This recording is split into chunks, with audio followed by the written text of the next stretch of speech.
নাহমাদুহু ওয়া নুসাল্লি আলা রাসূলিহিল কারীম আম্মা বাদ। প্রিয় ভাই, আপনি অন্তত একবার হলেও এই আমলটা করেন। খুবই সহজ।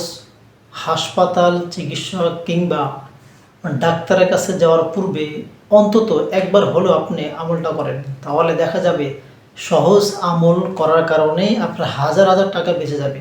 হ্যাঁ, যদি কাজ না হয়, ভালো না হয়, এরপরে আপনি ডাক্তার কিংবা হাসপাতালের চিকিৎসকের শরণাপন্ন হন। তো ভাই, যাদের হৃৎপিণ্ডের সমস্যা, হৃৎপিণ্ডে ব্যথা বেদনা আছে অথবা পেটে পাথর, প্রিয় ভাই, কয়েক বছর পূর্বে আমার আপন মামা পেটে পাথর থাকার কারণে তার পেট সিজারের মাধ্যমে উপশম করানো হয়েছে। 60,000 টাকা খরচা গেছে। যাই হোক, যাদের হৃৎপিণ্ডের সমস্যা বা পেটে পাথর, তারা এই আমলটা করবেন।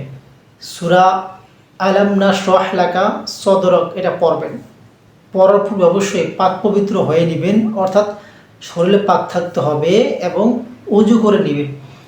এরপর আপনি একবার পরে যার হৃৎপিণ্ডে ব্যথা আছে অথবা পাথর আছে, পরে দম করবেন, মানে বুকে ফু দিবেন আর কি।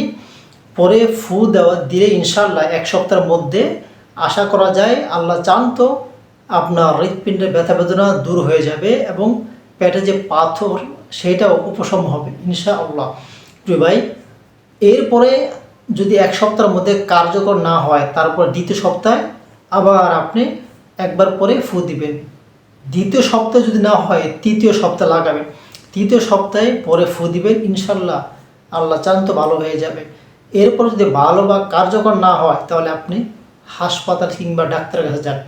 ভাই, এটা একটা সুনিশ্চিত ও প্রমাণিত বিষয়। যেহেতু কিতাবে নতুন বিষয়টা পেলাম, আর এইভাবেই আমি যেভাবে আপনাদের সম্মুখে পরিবেশনা করছি ঠিক এভাবেই লেখা আছে। যদি আপনি কার্যকর না পান, ফলাফল না পান, এরপরে আপনি যান, দেখা যাবে এই ছোট্ট আমল করার কারণে অতি সহজেই আপনাদের রোগ উপশম হবে ইনশাআল্লাহ।